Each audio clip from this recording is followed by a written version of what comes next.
Hi guys, naadi ay ko instructor sa una. Ako siyang gi-approach. Ning anak ko niya nga, Ma'am, ask lang ko ba, kay curious kay ko. Di ba kitang mga Bisaya, natay subject nga Pilipino?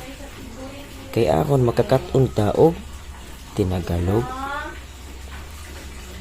Pero ngano ang mga Tagalog, ma'am? Wala man sila subject nga Cebuano. Kay akon pud unta makakaton sila pag Binisaya. Ning tubag ang akong instructor, ning ana siya kabalo mo sa tubag.